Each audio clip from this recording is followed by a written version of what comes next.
السلام علیکم ورحمۃ اللہ.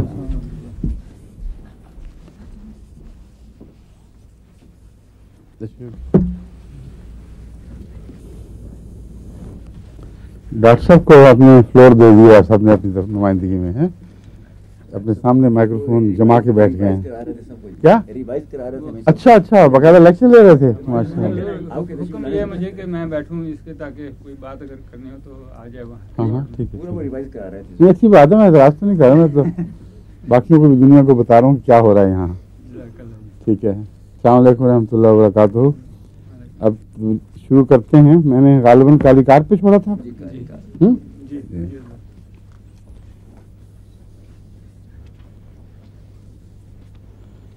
کالی کاپ کے متعلق میں یہ بتا رہا تھا کہ خواتین کے لیے یہ بہت اچھی دوا ہے اور ہمیشہ ان کے کام آنے والی چیز ہے.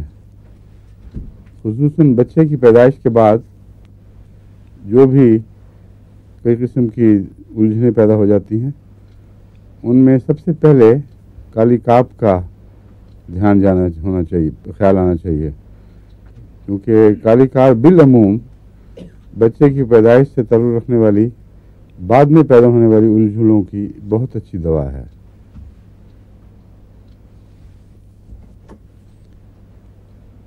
صرف بچے کی پیدائش ہی نہیں بلکہ کیوریٹنگ کے بعد بھی یہ اچھا اثر دکھاتی ہے. بعض دفعہ کیوریٹنگ کرائی جاتی ہے, مثلا حمل گرا دیا جائے یا بچے کے بعد اندر کچھ حصہ رہ جائے تو ڈاکٹر اس کی صفائی کرتے ہیں. اس صفائی کو کیوریٹنگ کہا جاتا ہے. اس صفائی کے باوجود بعض دفعہ خون بند نہیں ہوتا. حالانکہ خون نہ بند ہونے کی وجہ یہ سمجھی جاتی ہے کہ پلیسنٹا کا کچھ حصہ اندر رہ گیا ہے یا اور کچھ ایسی چیز لوتھڑا اندر موجود ہے جس سے خون جاری ہے. اس کی علامت ہے, اس کے رد عمل کے طور پر خون جاری رہتا ہے. تو اگر اس کو اچھی طرح نکال بھی دیا جائے, صفائی بھی کر دی جائے, پھر بھی خون باقی رہے, آتا رہے, اس کی دوا کالی کاپ ہے. اگر وہ اس سے نہ ٹھیک ہو پھر دوسری دوائیں سوچیں, پھر ڈھونڈیں کہ اس کا مزاج کیسا ہے اور کون سی دوائیں اس طرز عمل سے ملتی جلتی ہیں. ورنہ پہلے کالی کاپ دینا روٹین میں یہ فائدہ مند ثابت ہوتا ہے. فائبرائڈز اور ٹیومر بھی اچھی, اس کے لیے بھی اس دوا کا سوچنا چاہیے. فائبرائڈز اور ٹیومرز کے لیے میں نے جو بالعموم نسخہ استعمال کیا ہے اس میں کالی کاپ نہیں ہے, لیکن انڈیپینڈنٹلی کالی کاپ کا استعمال کا خیال اس وقت مجھے آتا ہے اگر یہ میرا عام جو نسخہ ہے جو خدا کے فضل سے اکثر معاملات میں بہت عمدہ کام دکھا رہا ہے, جب وہ ناکام ہو پھر کالی کاپ یا دوسری ایسی دواؤں کا سوچتا ہوں کہ ان میں سے کون سی تلاش کرنی چاہیے. لیکن کالی کاپ کی جو تفصیل ہمیں مختلف ہومیوپیتھی کتابوں میں ملتی ہے ان میں اس کا یہ اثر نمایاں طور پر بتایا جاتا ہے کہ اس کا رحم کے فائبرائڈز کے ساتھ تعلق ہے.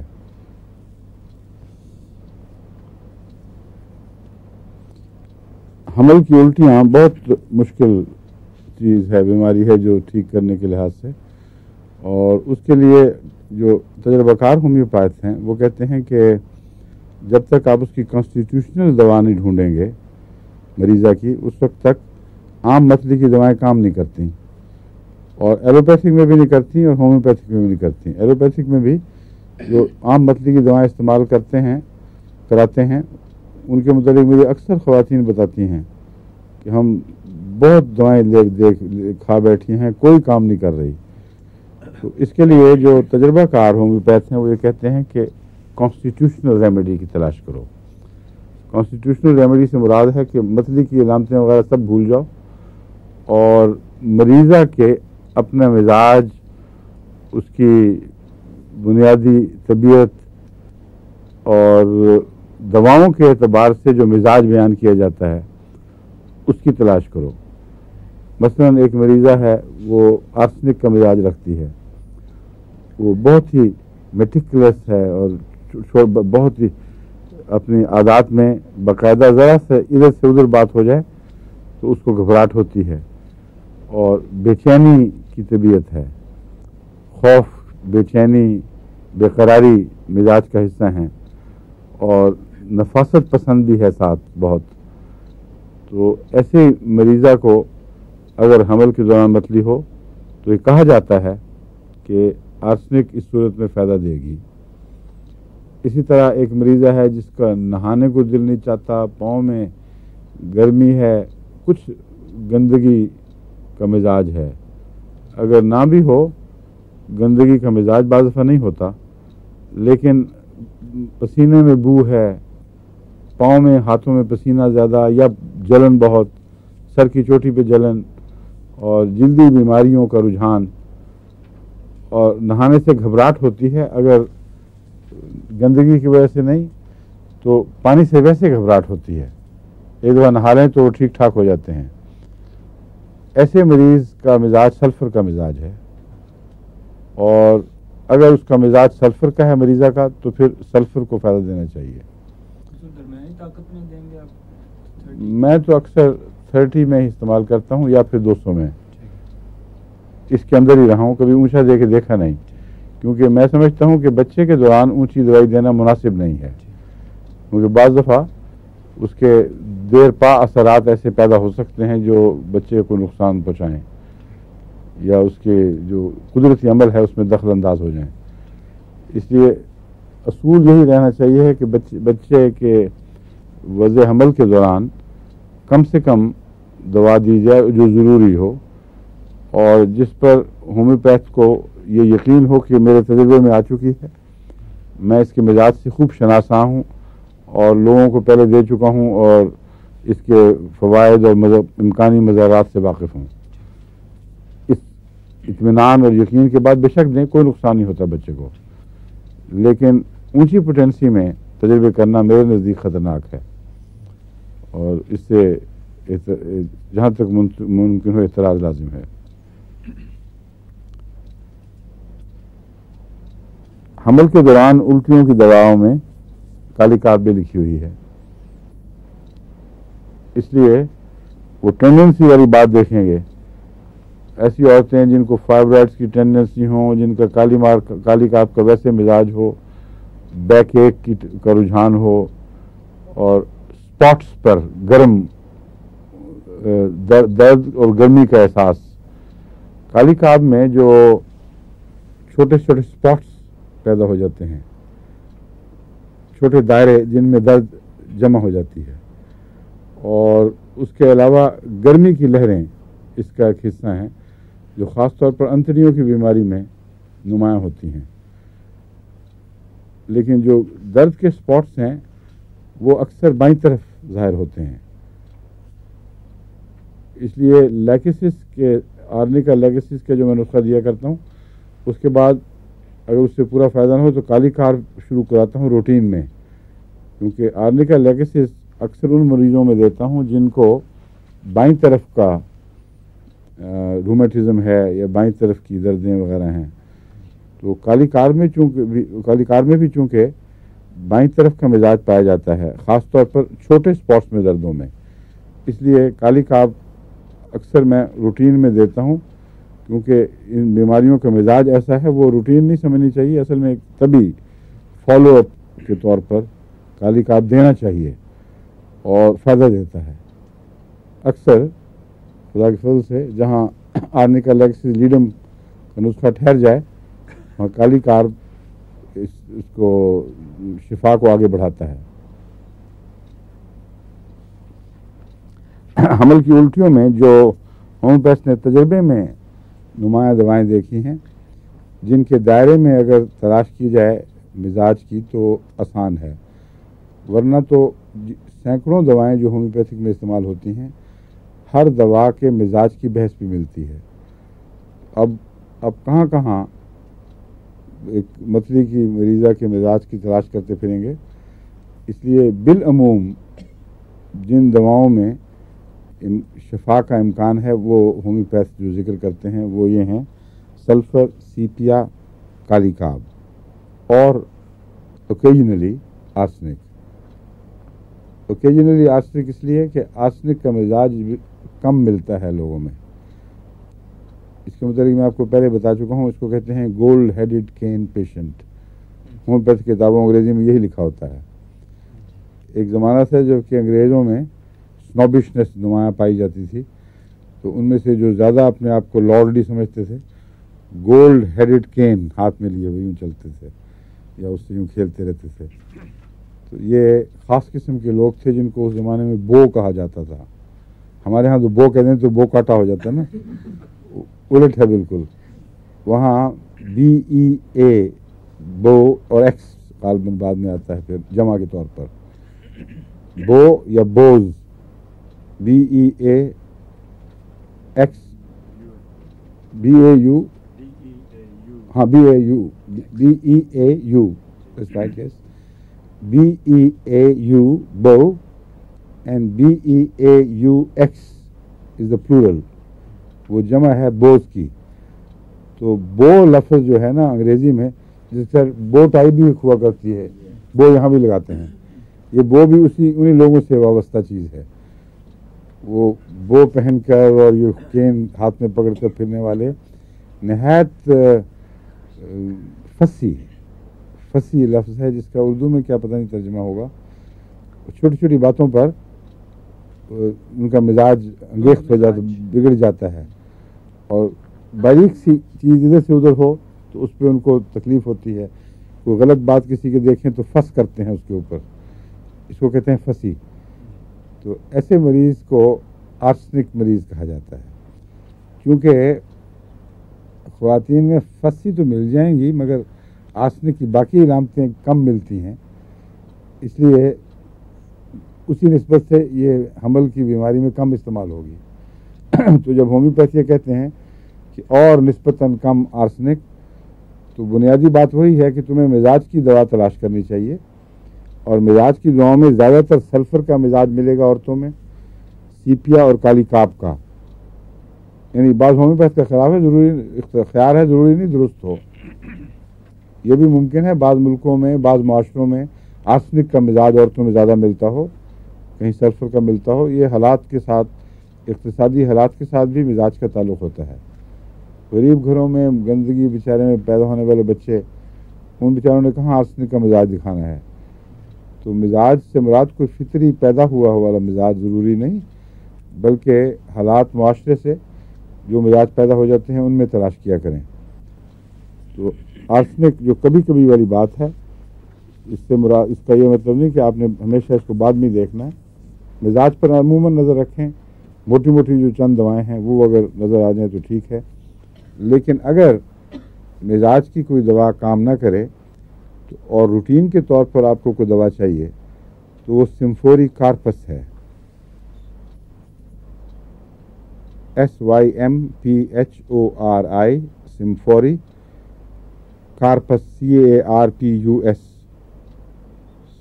اس کا پروننسیشن مجھے اب یاد نہیں ہے, سمفری ہے یا سمفوری ہے. بہرحال میں تو اس کو سمفوری کارپس پڑھتا ہوں.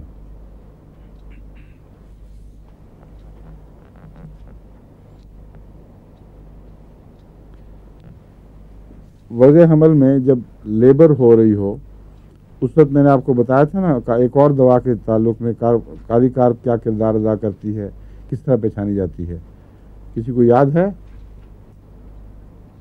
وضع حمل کی الجھنوں میں جبکہ بچے کی پیدائش کے رستے میں روک پیدا ہو رہی ہو, دردیں جس انداز پہ اٹھنی چاہیے اس انداز پہ نہ اٹھ رہی ہوں, کچھ ان میں کوئی ٹیڑھا پن, کوئی الگ سی بات پیدا ہو جائے, اس صورت میں چند بہت ہی اہم دوائیں ہیں جو ہر ہومیوپیتھ کو ازبر ہونی چاہیے, کیونکہ وہ وقت پھر کتابوں کی پڑتال کا نہیں رہتا.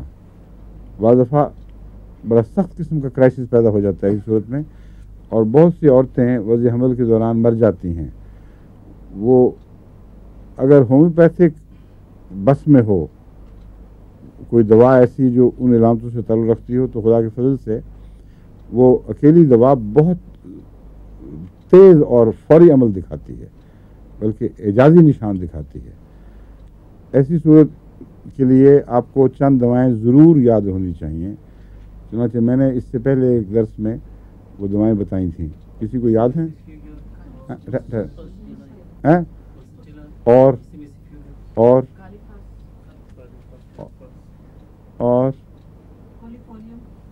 کولیفولیم، یہ کس نے نام بدلا ہے؟ آپ نے تبدیل فرما دیا نام. کولوفائلم، CAULOPHYLUM یا ڈبل ایل ہیں، یہ مجھے اب یاد نہیں رہا، لیکن دیکھ لو دو خالی سنگل ہے نا. کولوفائلم. میں نے جو آپ کو دعائیں بتائی تھیں، ایک جلسیمیم تھی، ایک کولوفائلم تھی، ٹھیک ہے، اور کیا تھا؟ کالیفاس نہیں. جو میں نے چند دعائیں اس موقع کے لیے خصوصاً بتائی تھیں ان میں کالی کارپ تھی. کولوفائلم، جلسیمیم، کالی کارپ اور پسٹیلا. That's right. پولس نہیں ہے، یہ پولس تو پولیس کو کہتے ہیں ہمارے ملک میں. کیا پولس؟ اچھا، میں تو اس کو پلس ہی پڑھتا ہوں. ممکن ہے یہاں انگریز ہومیوپیتھ پولس پڑھتے ہیں اس کو. اچھا اچھا اچھا، مجھے تو برا لگتا ہے پولس. میں تو پلس ہی پڑھتا رہوں گا. اچھا، پلس چلا میں کہتا ہوں. آپ کی مرضی، جو مرضی پڑھیں. یہ 4 دعائیں بہت اہمیت رکھتی ہیں. کوئی ان کے درمیان فرق کر کے دکھا سکتا ہے مجھے؟ مبشر گلزار صاحب، آپ بتائیں. نہیں،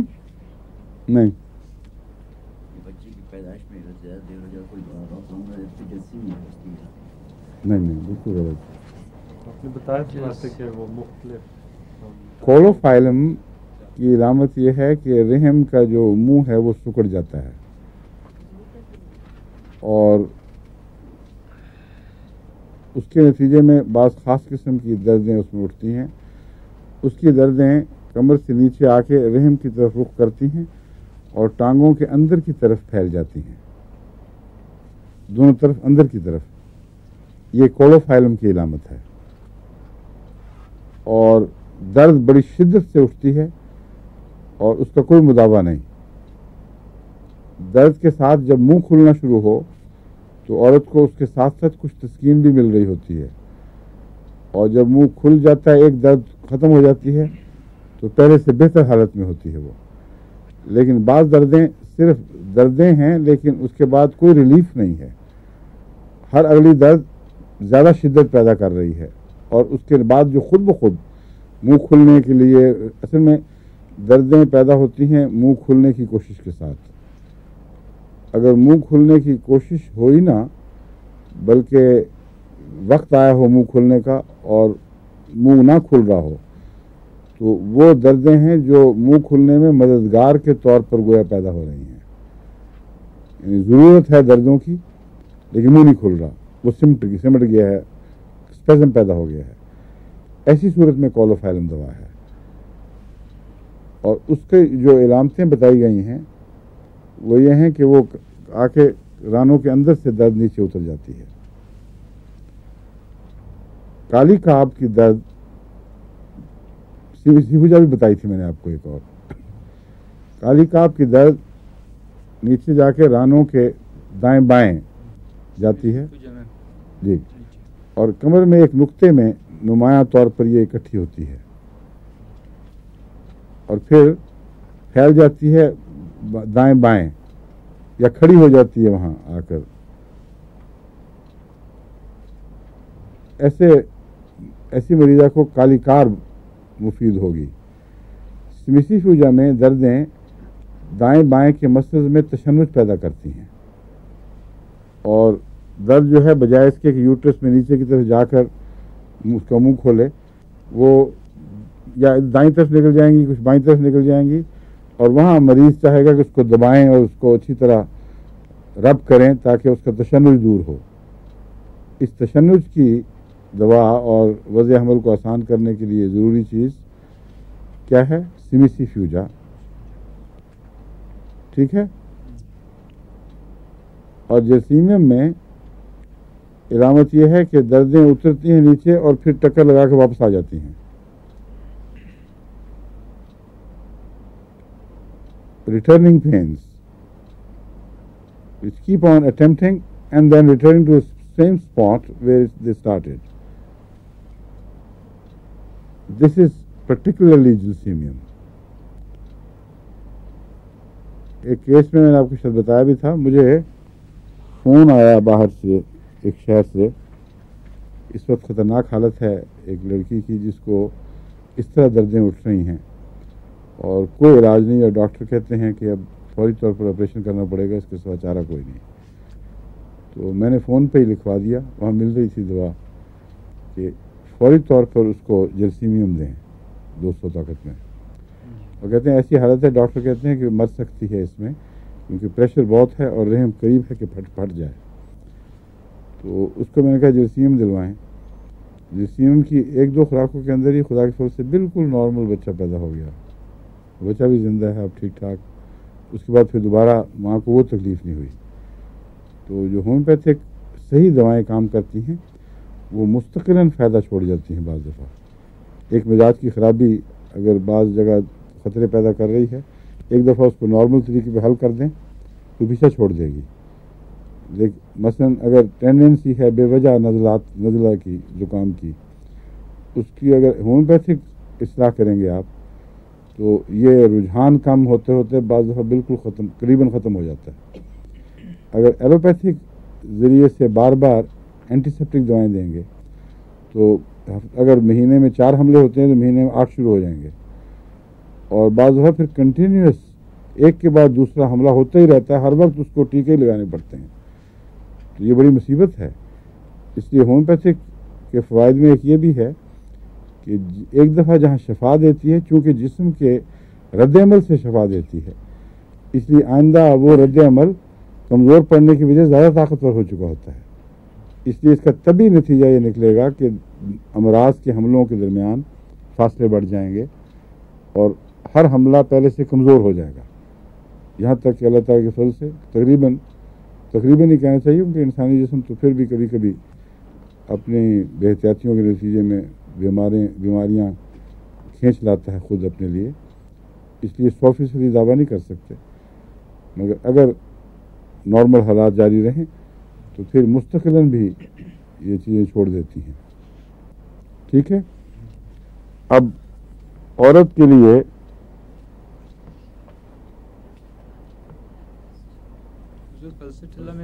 میں بتاتا ہوں سب کو, میں دیکھ لینے لگا ہوں میں کون سا پوائنٹ کوئی رہ تو نہیں گیا.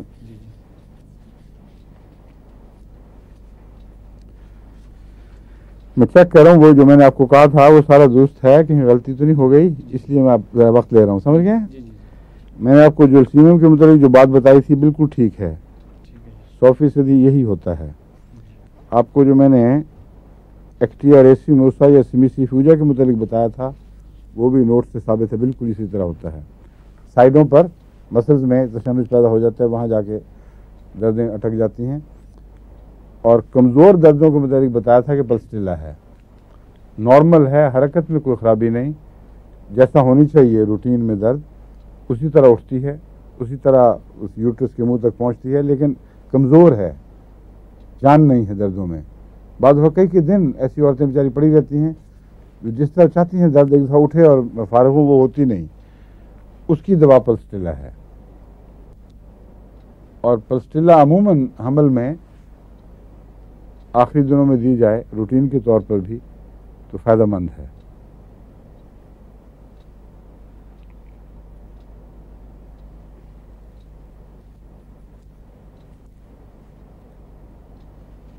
یہ جو کالی کاب ہے اس میں نے آپ کو کہا تھا نا کمر کی درد کی ایک یہ نمایاں دوا ہے کالی کاب, یاد ہے؟ کیا بتائی تھی اور بات اپنے ایک تجربے کے حوالے سے بھی ایک بات بتائی تھی ایک دفعہ. کالی کاب کا مزاج ٹھنڈا ہے اور ٹھنڈ سے تکلیف ہوتی ہے اس کو, اور کمر درد جو بعض دفعہ اچانک کسی وجہ سے سردی لگ جانے سے بھی کمر درد پیدا ہو جاتی ہے مسکولر, اس کو اگر یہ پکا پتہ ہو کہ سردی سے تکلیف بڑھتی ہے اور گرمی اور ٹکور سے آرام ملتا ہے اور نچلے حصے میں کمر کے وہ درد ہے پیچھے. تو ایسی صورت میں کالی کارب اچھی دوا ہے اور بعض دفعہ فوری اثر دکھاتی ہے.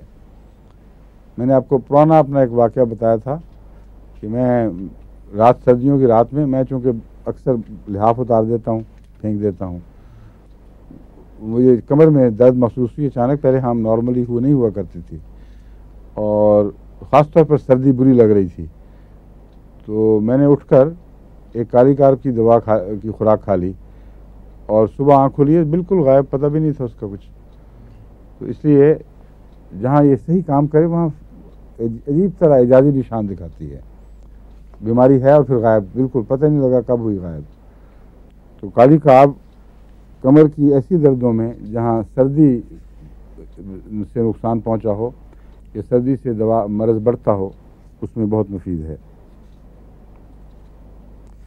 سل کی دواؤں میں بھی کالی کارب کا نام نمایاں طور پر لیا جاتا ہے. سلی مزاج ہے. کالی کارب میں نے دیکھا ہے لنگز کے نچلے حصوں کا جو سل ہے اس کے ساتھ کالی کارب کا بہت گہرا تعلق ہے، بیس آف دا لنگز. اور وہاں اگر زخم بھی ہو چکے ہوں تو کالی کارب خدا کے فضل سے بہت اچھی دوا ہے، غیر معمولی طور پر شفا کا اثر رکھتی ہے. بیس آف دا لنگز میں جہاں سلی امراض بیٹھ گئی ہوں یا پرانے نظریں بیٹھ جائیں ان کے لیے اور کون سی دوائیں ہیں؟ آرسنک آیوڈائڈ،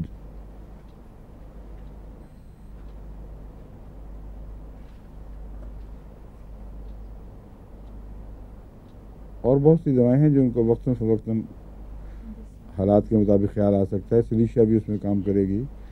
لیکن کالی کارب کو میں نے دیکھا ہے اپنے تجربے میں بہت مفید ہے اور اس کو بھولنا نہیں چاہیے اس موقع پر.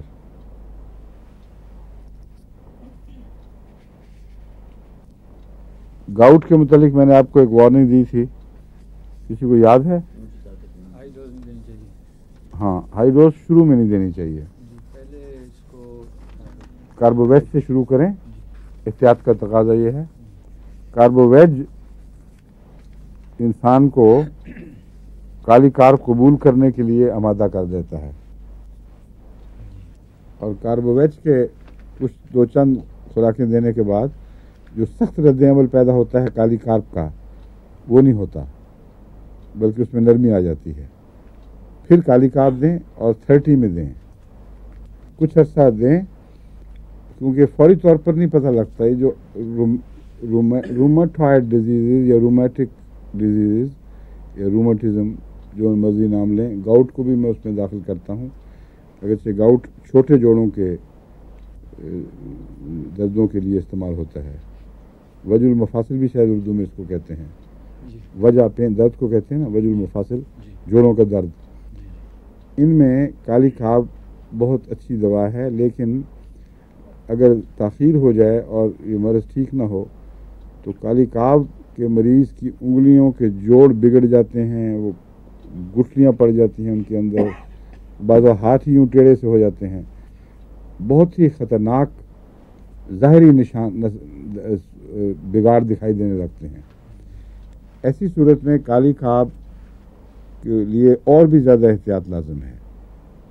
اگر یہ ملتی جلتی دوا ہو اور مریض کی اکانومی میں، اس کے اندرونی نظام مدافعت میں اتنی جان نہ ہو کہ وہ اس بیماری کا مقابلہ کر سکے تو کالی کارب کی اونچی طاقت آرڈر دے دے گی کہ تم نے ہر صورت اس کو ٹھیک کرنا ہے، اور جان ہے ہی کوئی نہیں، وہ اس کو لڑا کے مار دے گی اور مریض کی جو ساری طاقتیں ہیں وہ حملہ آور ہو جائیں گی بیماری پر، کیونکہ آرڈر ٹھیک ہے، اور نتیجتاً طاقتور کمزور کو مارتا ہے. پھر بعض دفعہ انتہائی تکلیف دہ دردیں پیدا ہوتی ہیں جو دوسری دواؤں سے قابو بھی نہیں آتی. رد عمل ہوا ہے، لیکن ہومیوپیتھک رد عمل وہ ہے جو اچھا صحیح، جو جلدی خود بخود ختم ہو جائے اور دفاعی طاقتیں اس بیماری پر غالب آ جائیں. یہ ہے صحیح کانسیپٹ ہومیوپیتھک رد عمل کا. وہ ڈاکٹر جنہوں نے یہ پڑھا ہوا ہے کہ رد عمل ہو تو بہت اچھی بات ہوتی ہے، رد عمل کا مطلب ہے ٹھیک دوا لگ گئی، اب اس کا جسم اس کو سنبھال لے گا. وہ بعض دفعہ لوگوں کو تڑپا تڑپا کے مارتے ہیں.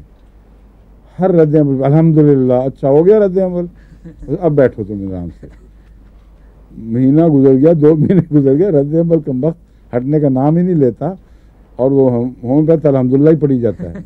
الحمدللہ تو اچھی چیز ہے, لیکن غلط معنوں میں پڑتا ہے. جو پیغام الحمدللہ پڑھ کے دے رہا ہے وہ غلط پیغام ہے. اصل میں رد عمل کو ٹھیک ہونے میں یا دوائیں ٹھیک کرنے میں زیادہ وقت نہیں لگا کرتا. میرا تجربہ ہے 24 گھنٹے یا 2-3 دن بس, اس کے اندر اگر رد عمل خود بخود سبسائڈ نہ کر جائے اور مریض کو پہلے سے بہتر حالت میں نہ چھوڑ جائے تو آپ نے غلط دوا دی ہے یا غلط طاقت میں دوا دی ہے. اور کالی کاف جو میں نے بتایا ہے یہ پھر پیچھے ہی نہیں چھوڑتی. اسی طرح سلیشیا کا خطرناک رد عمل بھی بعض دفعہ زندگی بھر کا روگ بن جاتا ہے.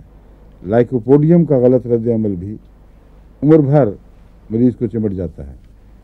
اس لیے ایسی دوائیں جہاں رد عمل غلط لمبا عرصہ تک نقصان پہنچائے وہاں عقل کا تقاضا ہے کہ تھوڑی طاقت میں دوائیاں دیں, ہلکی طاقت میں استعمال کریں. اگر فائدہ دے رہی ہے تو آہستہ آہستہ بڑھائیں. اپنی چلاکی دکھانے کے لیے مریض کی جان نہ لیں. سمجھیں؟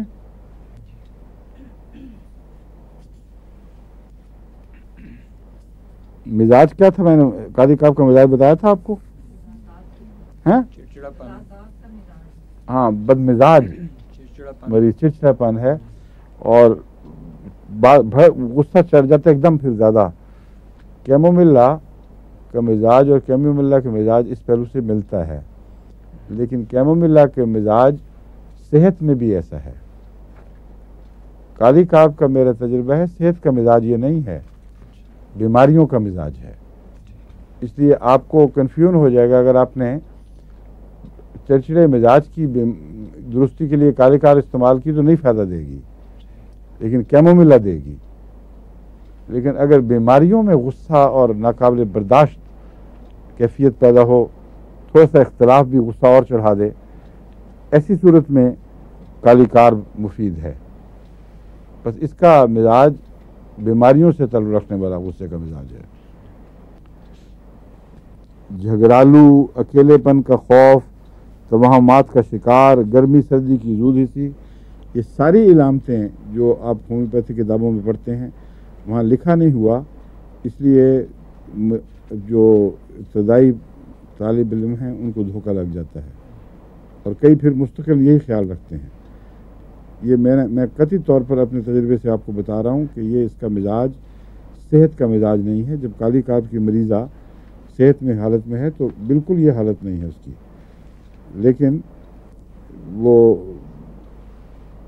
جب بیمار ہو تو پھر اس پر یہ کیفیت ہو جاتی ہے اس کی.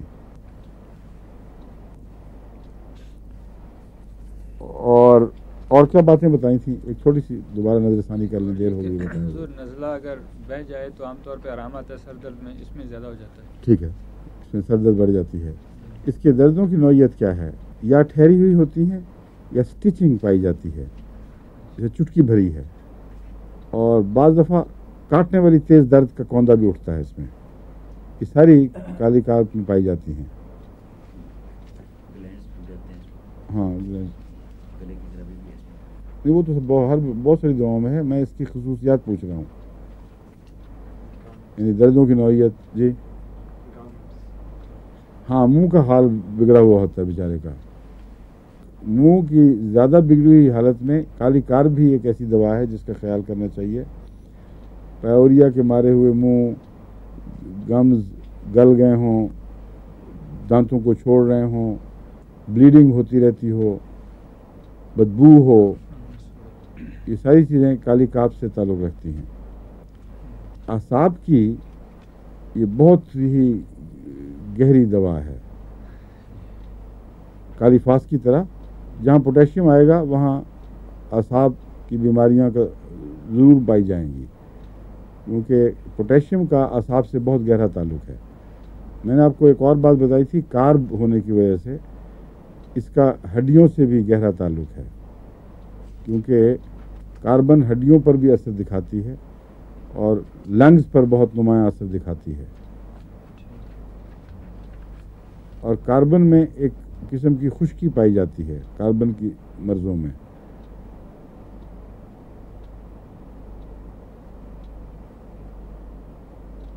بس پوٹیشیم کاربونیٹ اس لحاظ سے تیز مزاج ہے. حالانکہ کاربوویج بھی کاربن کی دوا ہے لیکن وہ نرم ہے. میں نے فرق یہ بتایا تھا کہ کاربوویج زندگی سے پیدا شدہ دوا ہے. وہ زندگی کا جز بنی ہوئی. زندگی میں جو اس طرح بھی جس شکل میں بھی کاربن پائی جاتی ہے وہ اس سے کاربوویج بنتی ہے. لیکن اس لیے ویجیٹیبل کاربن کہتے ہیں اس کو. لیکن ڈیڈ ایلیمنٹس میں جو کاربن پائی جاتی ہے اس سے پوٹیشیم کاربونیٹ ایک کمپاؤنڈ ہے, کاربونک کمپاؤنڈ, سمجھے ہیں. اس میں کچھ تیزی ہے. اور عام طور پر ایلیمنٹس میں باقی جو زندگی سے بنی ہوئی دوائیں ہیں ان کے مقابل پر خشکی اور تیزی کا رجحان پایا جاتا ہے. اس کو عموماً سمجھ سکتے ہیں آپ, لیکن ابھی ہر دوا کے مطابق میں ڈیفائن نہیں کر سکتا. اس کیلی کار میں تو مجھے پتہ ہے کہ یہ کاربن ہونے کے باوجود کاربوویج سے قدر مشترک رکھتی ہے, لیکن کاربوویج میں نرمی ہے اور اس میں زیادہ تیزی اور سختی پائی جاتی ہے.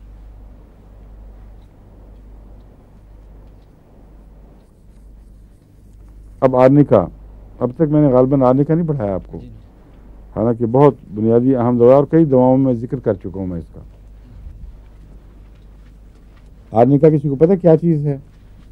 کوئی بتا سکتا ہے؟ پلانٹ ہے, مگر کیا ہے, کیسا پلانٹ؟ اس کے ساتھ مونٹینا بھی لکھا ہوتا ہے کہیں, آرنیکا مونٹینا. کیوں؟ پہاڑوں پہ تو بہت ساری چیزیں اگتی ہیں. یہ ہے کون سی, کوئی شناخت کر سکتے ہیں آپ اس کی؟ پہاڑی تمباکو. وہ جو آپ تمباکو سے اگے ہوئے دیکھتے ہیں نا بعض دفعہ پہاڑوں میں سیر کرتے ہوئے, وہ بالکل صاف دکھائی دیتا ہے تمباکو کی شکل کا. بتا یہ آرنیکا ہے. اور پہاڑی تمباکو جو بنی نوع انسان کے فوائد کے لیے بہت کثرت سے ہومیوپیتھک میں استعمال ہوا ہے, اور بعض صورتوں میں تو انڈسپینسیبل دوا ہے, غیر معمولی فائدہ پہنچاتی ہے. سب سے اہم اس کا کردار خون پر ظاہر ہوتا ہے. خون کو کلاٹ کرنے کی بڑی گہری دوا ہے. خون میں کلاٹ ہونے کی ٹینڈنسی پیدا کرنے کی بڑی دوا ہے. اس لیے ہارٹ اٹیکس میں آرنیکا ایک لازمی دوا بن جاتی ہے. ہیپرین کیا اثر دکھاتی ہے آپ کی ایلوپیتھی میں؟ وہ تو اس کو گاڑھا ہونے سے بچاتی ہے. ہاں, تو اینٹی ہیپرین کس چیز کو کہتے ہیں؟ اینٹی ہیپرین تو کلاٹنگ فیکٹرز جو ہیں وہی کریں گے, لیکن اس کی کوئی وہ نہیں ہے کہ کلاٹ بنانے کی نہیں ہے ایسی دوا. وہی میں کہہ رہا ہوں, آپ کے یہاں تو کوئی چیز نہیں ہے. یہ آرنیکا ہوگی. نہیں, میں آپ کو یہ بتا رہا ہوں کہ یہ فرق اس لیے بتا رہا ہوں کہ آپ کے یہاں لفظ ہیپرین سے جو دماغ میں تصور ہے اور جس طرح آپ اس کو استعمال کرتے ہیں, آپ کی اصطلاحوں کا تو مجھے علم نہیں, لیکن یہ مجھے علم پتہ ہے کہ آپ کیا سوچتے ہیں اس وقت. آپ ایسی دوائیں دیتے ہیں جو خون کو پگھلا دیتی ہیں, یعنی پتلا کر دیتی ہیں, اور ان میں خون میں جمنے کا مادہ کم ہو جاتا ہے. اینٹی کویگولنٹ. نہیں, ہیپرس کے لحاظ سے اینٹی کویگولنٹ ہے نا جی, تو اس کو کویگولیشن, اس کا دوائی کا نام ہیپرین ہے. جی. ٹھیک ہے.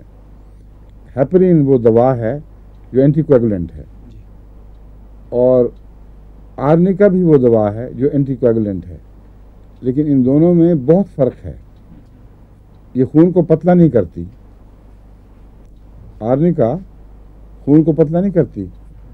آرنیکا جتنی دفعہ مرضی آپ کھلائیں پتلے خون کی بلیڈنگ نہیں شروع ہو جائے گی, لیکن اگر ہیپرین آپ بے احتیاطی سے دے دیں تو وہ خون کو پتلا کر دیتی ہے اور خطرناک بلیڈنگ ہو سکتی ہے. اس لیے آپریشن کے وقت بڑی مشکل پڑ جاتی ہے. ایسے مریض کو اگر مثلا ایسپرین بھی آپ دیتے رہے ہوں تو ایسپرین کا بھی ایک اینٹی کویگولنٹ ایفیکٹ ہے, اور اگر ڈاکٹر کو نہ بتایا جائے کہ ایسپرین کھا رہا ہے مریض اور وہ آپریشن کر دے تو بعض دفعہ ہیمریج سے مریض مر جاتا ہے. آرنیکا میں ایک فائدہ ہے جو ہیپرین میں نہیں ہے کہ یہ کلاٹ کو تو پگھلاتی ہے لیکن خون کو پتلا نہیں کرتی اور اس میں وقت ضرور جمنے کی صلاحیت کو ختم نہیں کرتی. اس لیے چوٹوں کے نتیجے میں جسم نیلا پیلا ہو گیا ہو اور جگہ جگہ چھوٹے چھوٹے کلاٹس بن گئے ہوں یا اور کسی وجہ سے کہیں کلاٹس بن گئے ہوں، وہاں آپ بغیر کسی خطرے کے خوف کے، بغیر کسی خوف کے، ضرر کے خوف کے آرنیکا کو استعمال کر سکتے ہیں. اس لیے جب بھی کسی کو اٹیک ہو آرنیکا اس کو میں دلواتا ہوں، دل کا حملہ ہو تو اس کو آرنیکا دلواتا ہوں، لیکن لیکسس کے ساتھ، الگ الگ نہیں. لیکسس سانپ کے کانٹے کی دوا ہے اور ایسا سانپ جس کا خون پر اثر ہو اور دل کے اوپر حملہ کرتا ہو لیکن خون کے ذریعے، اس سانس میں اس سانپ کے کانٹے کے لیے لیکسس دوا ہے. کیونکہ لیکسس وہ سانپ، اس سانپ کا نام ہے جس کا کانٹا خون کو منجمد کرتا، اس میں کلاٹنگ پیدا کرتا اور اس کے نتیجے میں دل پر حملہ آور ہوتا ہے. لیکن بعض ایسے سانپ ہیں جو اعصاب کے راستے سے دل پر حملہ آور ہوتے ہیں اور خون پر بد اثر نہیں ڈالتے. ان میں چوٹی کا سانپ ناجا ہے اور اس کے دل پر اثرات اور طرح سے مترتب ہوتے ہیں اور آرنیکا کے اور طرح سے ہوتے ہیں لیکسس کے. مگر لیکسس اور لیکسس سے ملتے جلتے سانپ، وہ تھروپس وغیرہ، وہ ایسے سانپ ہیں جن کا کلاٹنگ سے تعلق ہے اور آرنیکا بھی کلاٹنگ سے تعلق رکھتا ہے. اس لیے اگر ایسی ملتی جلتی دواؤں کو ایک دوسرے کے بعد استعمال کریں تو خطرہ ہوتا ہے کہ وہ ایک دوسرے کو اینٹیڈوٹ کریں یا ایک دوسرے کے مخالفانہ رو چلا دیں. لیکسس نے کوئی اکیلی دیں گے آپ تو وہ اینٹی کلاٹنگ ایفیکٹ دکھائے گی، اس کے بعد آرنیکا دے دیں گے تو وہ بھی اینٹی کلاٹنگ ایفیکٹ دکھائے گی. لیکن جو رجحان لیکسس نے پیدا کر دیا ہے، خطرہ ہے کہ اس کے برعکس رجحان یہ پیدا کر دے. یہ جو خطرہ ہے یہ کوئی فرضی خیالی نہیں، بلکہ میں اپنے تجربے سے اس کو دیکھ چکا ہوں کہ کئی دفعہ اگر ہومیوپیتھ ایک ملتی جلتی دواؤں کو یک کے بعد دے دیں، ہر کیس میں نہیں، بعض میں یہ نہیں ہوتا، لیکن بعض دوائیں ایسی ہیں جو اسی رو کو اپوزٹ شروع کر دیتی ہیں پیدا کرنے. اور سب سے زیادہ یہ چیز ٹائیفائڈ کے حملے کے دوران دکھائی دیتی ہے. ایک دوا جو آپ نے چن لی ہے، اگر اس میں مکس کرنا کچھ کر دیں، لیکن اگر وہ فائدہ نہ دے رہی ہو اور آپ سمجھیں، یعنی یہ آہستہ فائدہ دے رہی ہو، آپ سمجھیں کہ کسی اور دوا کی ضرورت ہے، تو وہ اس رجحان کو ہی اینٹیڈوٹ کر دیتی ہے. مخالف رو ایسی چلاتی ہے کہ ٹائیفائڈ کے مریض کو پھر کوئی بھی پیغام صحیح نہیں ملتا. کچھ ادھر سے چل رہا ہے، کچھ ادھر سے چل رہا ہے اور آپس میں ٹکرا رہے ہیں رجحانات، تو ایسا مریض پھر ہاتھ سے نکل جاتا ہے. ٹائیفائڈ میں ہمیشہ میں نے یہ احتیاط کی ہے کہ ایک دوا ایک دفعہ غور سے چن لی، اسی کو دیتا رہا ہوں، اور اگر نہیں تو پھر وہ چھوڑ کر کچھ عرصہ انتظار کے بعد یا اس کا اینٹیڈوٹ کر کے پھر دوسری دوا دی ہے. یا پھر اگر ایلوپیتھک علاج پہلے نہیں کروایا ہوا تو ایلوپیتھک کے حوالے کر دیتا ہوں کہ ان سے جو وقتی علاج ان کے قبضے میں ہے وہ کروا دیکھو. ہومیوپیتھک میں مزید میں کچھ نہیں کر سکتا، کیونکہ جن کیسز میں شروع میں نے یہ کیا نقصان اٹھایا ہے، وہ مریض پھر کسی رد عمل کے لائق نہیں رہتا. یہ مثال بتا کر میں آپ کو کہہ رہا ہوں کہ اسی خطرے کے پیش نظر میں نے ہمیشہ آرنیکا اور لیکسس کو یا الگ الگ استعمال کیا ہے تو اکیلا وہی استعمال کیا ہے، اور اگر دونوں کو استعمال کرنا ضروری سمجھا احتیاطاً تو پھر ملا کر کرتا ہوں. اور آج تک میرے علم میں ملا کر استعمال کرنے کا کبھی کوئی نقصان سامنے نہیں آیا، اس لیے اس کو میں نے روٹین بنا دیا ہے. آرنیکا لیکسس 200 ہارٹ اٹیکس میں جہاں کلاٹنگ کے نتیجے میں ہارٹ اٹیک پیدا ہوا ہو، یا اس کے بعد اس کے بد اثرات پیدا ہو چکے ہوں، جس طرح وہ جسم کا مسلز کا ایک حصہ مر جاتا ہے اور پھر ہمیشہ وہ اس پہ الیکٹروکارڈیوگرام میں وہ اتنا ٹکڑا مرا ہوا دکھائی دیتا ہے، اس کے لیے بھی یہ مفید ہے کسی حد تک۔ جہاں تک اعصاب میں دوبارہ زندگی پیدا کرنے کا تعلق ہے، یہ کوشش کرتی ہے۔ تو آرنیکا بہت ہی اہم دوا ہے، چوٹیں ہوں یا ویسے کلاٹنگ کے اثرات دکھائی دیں۔ اور آرنیکا کو خواتین کی تکلیفوں میں بھی بہت اہم مقام ہے، کیونکہ لیبر کے ساتھ اس کا بہت تعلق ہے۔ لیبر کے وقت جو غیر معمولی زور لگتا ہے، اس میں پریشر کے وقت خون کے دباؤ کی وجہ سے مسلز کے خلیے زخمی ہو جاتے ہیں اور کئی پھٹ جاتے ہیں، اس لیے وہاں پھر مستقل بعض دفعہ دردیں ٹھہر جاتی ہیں۔ آرنیکا اگر شروع میں دیں تو یہ اس کا پریونٹیو ہے، اور اگر وہ خون کے خلیے پھٹ رہے ہیں تو کلاٹنگ نہیں ہونے دے گی، اس لیے مستقلاً یہ فائدہ مند ثابت ہوتی ہے۔ تو وضع حمل سے شروع میں نہ کہ اس سے پہلے جب بچہ پیدا ہونا متوقع ہو، تو جیسے میں پرسٹلا کا میں نے آپ کو کہا تھا وہ فائدہ مند ہے، میرے نزدیک آرنیکا 200 کی چند خوراکیں دینی پہلے ضروری ہیں، ان معنوں میں کہ کئی قسم کے نقصانات سے یہ آپ کو بچا لیتی ہے خدا کے فضل کے ساتھ، اور انفیکشن کی دوا ہے۔ آرنیکا اینٹی انفیکشس بھی ہے، جبکہ ہیپرین نہیں ہے۔ ہیپرین کا ان باتوں میں تضاد پیدا ہو جاتا ہے، ڈاکٹروں کے لیے مشکل پیدا ہو جاتی ہے کہ ہیپرین دے رہے ہیں تو اب دوسری دوا کیا دیں، اس طرح بعض چیزوں کو توڑنے کے لیے۔ کسی قسم کی جسم میں انفیکشن ہو، خون میں انفیکشن ہو، اور خاص طور پر کویگولنٹ بلڈ جب ڈیٹیریٹ کرتا ہے تو اس سے انفیکشن جو پیدا ہوتی ہے، اس کی اصل دوا آرنیکا ہے، اور وہ انفیکشن ہونے ہی نہیں دیتی۔ اس لیے سیپٹیسیمیا ریلیٹڈ ٹو لیبر اور ابارشن اور چائلڈ برتھ، یہ سارا سسٹم جو ہے ریلیٹڈ سسٹم، اس میں ہر ایک میں آرنیکا مفید ہے۔ Puerperal fevers after the childbirth, بچے کی پیدائش کے بعد جو پرسوتی بخار ہوتے ہیں، ان میں نے کیا دوائیں بتائیں؟ پائروجینم اور سلفر 200 مکس ٹوگیدر۔ لیکن آرنیکا اگر آپ پہلے دیں گے تو اس کی ضرورت غالباً نہیں پڑے گی، سمجھ گئے؟ اور اگر اس کے ساتھ مکس کر دیں تو نقصان بھی نہیں ہے۔ لیکن میں نے ان کو دونوں کو بغیر آرنیکا کے زیادہ عمدہ اور زیادہ واضح کام کرتے دیکھا ہے۔ جتنی دوائیں آپ مکس کرنا شروع کریں، اتنا ہی وہ مرض سے واضح طور پر نپٹنے کی صلاحیت میں کچھ کمی آتی ہے، اور ملتی جلتی دوائیں مل کر اپنا ایفیکٹ بڑھاتی نہیں ہیں، بلکہ آپ کے فیلئر کو صرف کور کرتی ہیں۔ اس بات کو خوب ہومیوپیتھ کو سمجھ لینا چاہیے۔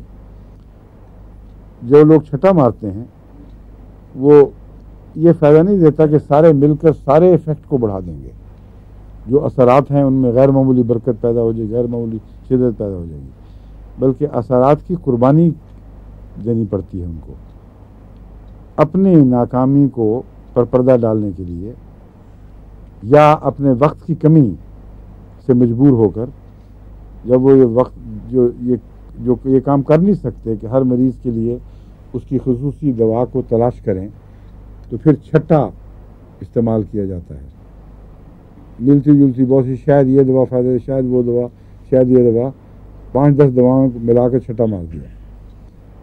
اب جو بلٹ کا سنگل بلٹ کا ایفیکٹ ہے وہ چھروں کا ایفیکٹ نہیں ہے۔ جب چھٹا مارتے ہیں تو ہر دوا بعض آپس میں ایک دوسرے کو اینٹیڈوٹ بھی کر رہی ہے ملتی جلتی ہونے کی وجہ سے، اس لیے یا تو عمومی اثر کم کر دیتی ہے، یا ایک نیا اثر پیدا کر دیتی ہے جس کو ریزلٹنٹ ایفیکٹ کہتے ہیں، اور جس غرض کے لیے آپ نے استعمال کی تھی بین ہی وہ نتیجہ ہاتھ میں نہیں آتا، لیکن بالعموم یہ ہے کہ کچھ نہ کچھ مرض سنبھل جاتی ہے، کچھ نہ کچھ فائدہ دکھائی دیتا ہے. تو یہ دس از ناٹ رائٹ ہومیوپیتھی. اصل ہومیوپیتھی جو ہے باوجود اس کے کہ میں بھی چھٹا استعمال کرتا ہوں، لیکن بڑے لمبے تجربے کے بعد چند دواؤں کے آپس میں ملانے کا میں نے جب اثر دیکھا کہ کوئی نقصان نہیں ہے بلکہ فائدہ ہے، اور محض وقت کی مجبوری سے میں کمبینیشن دیتا ہوں، اور بعض کمبینیشن ایسے دیتا ہوں جن میں تجربے کے بعد پتہ چل گیا ہے کہ وہ ایک دوسرے کے مددگار ہیں اور اثر کو کم نہیں کرتے. تو وہ کسی ایسی دلیل کی بنا پر نہیں جو میں آپ کو بیان کر کے سمجھا سکوں کہ اب بھی وہی کریں، سوائے اس کے کہ یہ بتاؤں کہ لمبے تجربے میں باریک نظر سے دیکھ کر جن دواؤں کے کمبینیشن کو میں نے مفید دیکھا ہے ان کو اپنا لیا ہے، اور جہاں روزمرہ کی فوری پیدا ہونے والی بیماریاں ہیں ان میں چھٹا ماننے کی کوشش کی گئی ہے. اور چھٹے میں جو فوائد ہیں وہ یہ ہیں کہ اب اسہال ہیں عام بیماری، اس میں آپ ہر مریض کی کہاں کہاں تفتیش کرتے پھریں گے. پیچش ہے، پیٹ میں کولک ہے، جب کسی مریض نے کہا کولک تو کولک کا میں نے چھٹا بنایا ہوا سلیم کو میں کہتا ہوں پیر صاحب کو کہ جو کولک بھیج دو. اور کولک کے متعلق ہمارے وقف جدید کے معلمین جن کے ذریعے میں نے تمام پاکستان میں تجربے کیے وہ اکثر بہت اچھی رپورٹیں کرتے تھے کہ آپ کا جو کولک کا نسخہ ہے عین آدھی رات کو ایک بچہ آیا اور اس کے پیٹ میں درد تھی وہ خدا کے فضل سے ٹھیک ہو گیا. لیکن اپنے کولک کے متعلق ہی نسخے کولک کے متعلق میں نے جو تحقیق کی ہے وہ یہ کہ بعض دفعہ وہ کولک فائدہ نہیں دے رہا لیکن اس کا ایک جز اکیلا فائدہ دے جاتا ہے.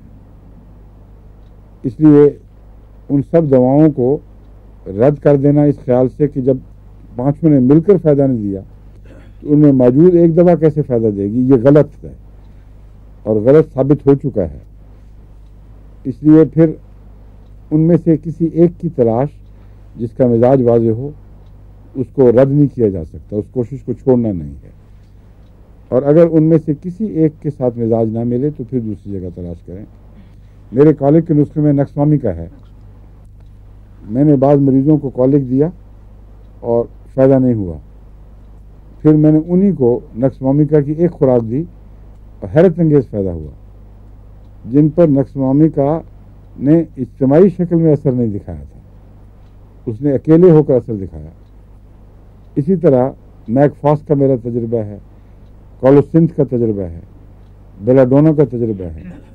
یہ کولک میں استعمال ہونے والی دوائیں ہیں لیکن مزاج الگ الگ ہیں. بیلاڈونا کا کیا مزاج ہے؟ گرمی سے تشنج بڑھتا ہے. اور میکفاس کا کیا مزاج ہے؟ سردی سے تشنج بڑھتا ہے. ٹھیک ہے. کیوپرم کا کیا مزاج ہے؟ گرمی سے تشنج بڑھتا ہے. نکسوامیکا میں بیلاڈونا بھی موجود ہے اور کیوپرم کے ایلیمنٹس بھی موجود ہیں. اس لیے اصولاً تو اس کو گرمی سے بڑھنے والے امراض میں استعمال ہونا چاہیے، مگر یہ بہت ہی کمپلیکس کمپاؤنڈ ہے. اس میں اتنی مختلف ادویہ انفرادی طور پر شامل ہیں کہ اس کا جو عمومی اثر ہے وہ بعض دفعہ گرمی والی بیماریوں میں بھی فائدہ دے جاتا ہے، سردی میں بھی فائدہ دے جاتا ہے. یعنی کولک کے خلاف نکسوامیکا فی ذاتہ ہی ایک ایسی دوا بن گئی ہے جو گرمی والے مریضوں میں بھی کام دے گی اور سردی والے مریضوں میں بھی کام دے سکتی ہے. سمجھ گئے ہیں؟ اور کولوسنتھ وہ دوا ہے جس کا گرمی سردی کے تعلق میں کوئی بیان نہیں ملتا. کولوسنتھ بعض حرکتوں سے پہچانی جاتی ہے. اگر ایک مریض درد کے وقت یوں دورہ ہو اور دورہ ہو کے پیٹ کو پکڑے، اس سے فوری طور پر کولوسنتھ کی تصویر سامنے آتی ہے. اور اگر پیچھے کی طرف اکڑے تو اس کا ڈائسکوریا سے تعلق ہے. DIASCOREA,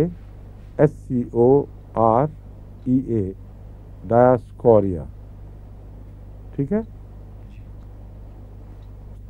بس جو چھٹا میں نے بنایا اس میں ڈایاسکوریا بھی داخل کی, کالوسنس بھی کی, میکفاس بھی کی. پہلے شروع میں میکفاس نہیں تھی, کالوسنس تھی, نکسوامیکا تھی, اور میکفاس بعد میں داخل کر دی تھی. یہ دوائیں تھیں. اور بھی کوئی ہے اس میں؟